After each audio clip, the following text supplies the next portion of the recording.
writing poems for people on my typewriter. What is it that you enjoy most about writing these poems? I like it when they read it and they tell me how clever I am, and then they give me some money.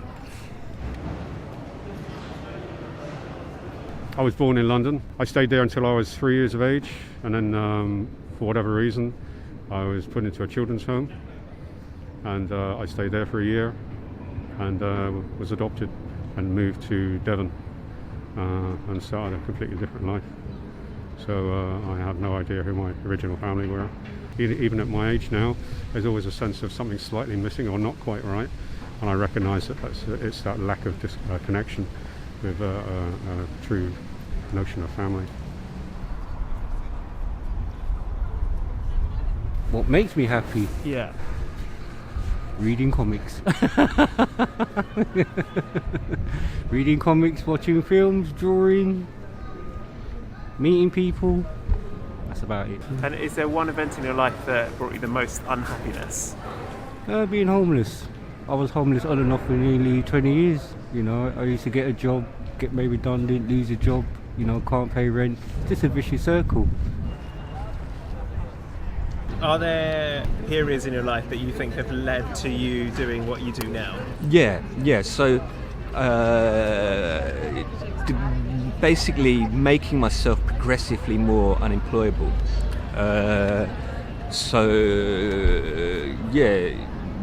Having really no qualifications, no experience, or very little experience of anything that's going to kind of lead you on to an adult career.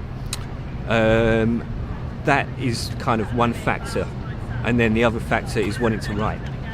And the two things are kind of connected as well. So you have no recollection of the first 3 years? I have three very disparate memories, and it's difficult to know whether they're real or they're fantasy or part of a dream.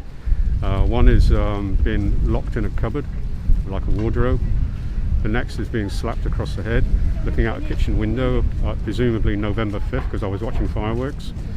And the third one was being carried in somebody's arms down some staircases, a staircase.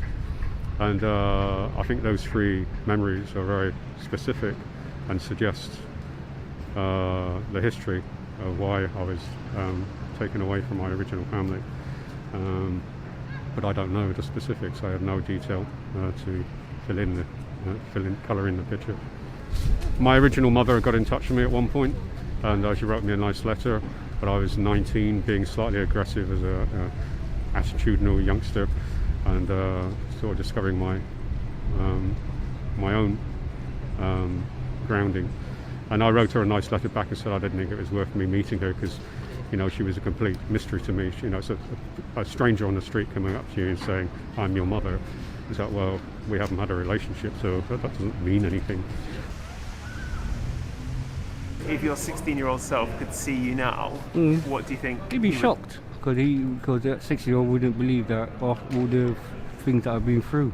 It'd be unbelievable. What was your dream when you were 16? Me, I wanted to be like a designer, a clothes designer, you know. But I didn't really have the money to go to college and that, because back then you had to pay to go to college, you know. So I want to be like a fashion designer, you know.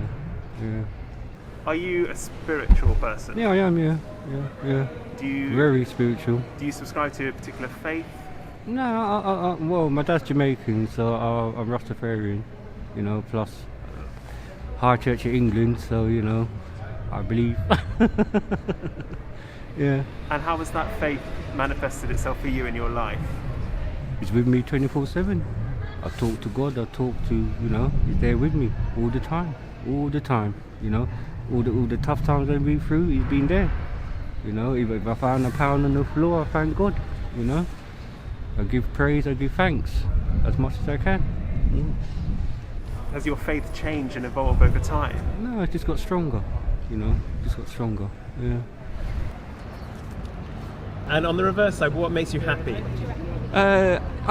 What makes me happy, I like it when I feel that that I am getting a nice clean contact with the outside. You know, you meet someone's eye and they smile, or you walk into a shop and you can talk easily with the person behind the counter, and you've got this kind of, you're not sunk into yourself and insulated, but everything is kind of quite clean, as if some kind of film had been wiped away. It's not just directed at an individual, but it's your relationship with the world at large, with everything that's outside of you.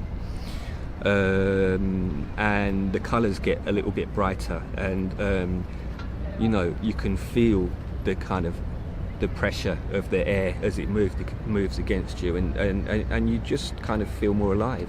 Does that underpin everything you do then? Yeah.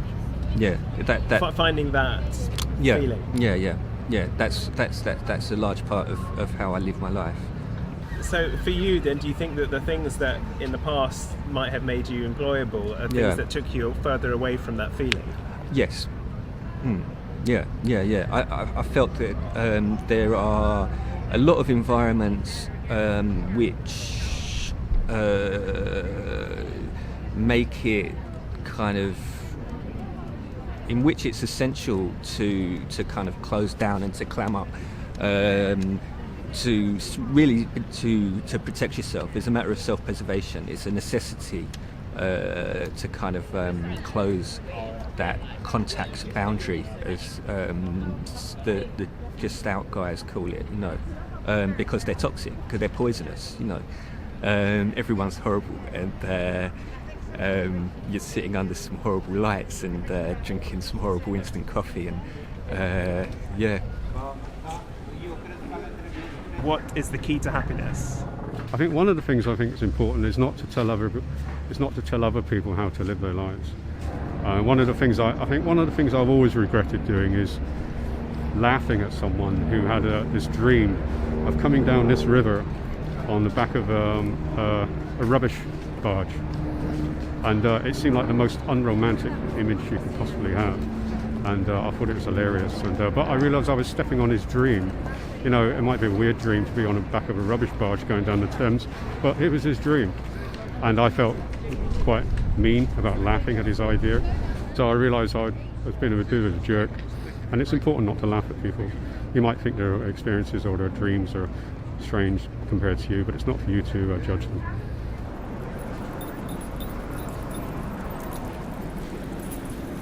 What is your perspective on a life after death? Well, if your spirit's good, you go up. If it's not, you go down, you know. As I said, my dad wasn't a very nice man, you know. He died quite young for his age, you know, to talk to his soul. You know, I had a dream, me, my mum and my uncle had the same dream, that he was stuck in between. Like, let's say that's paradise, that's below. And his spirit was stuck. My mum dreamt it, I dreamt it, my uncle dreamt it, the same dream, you know.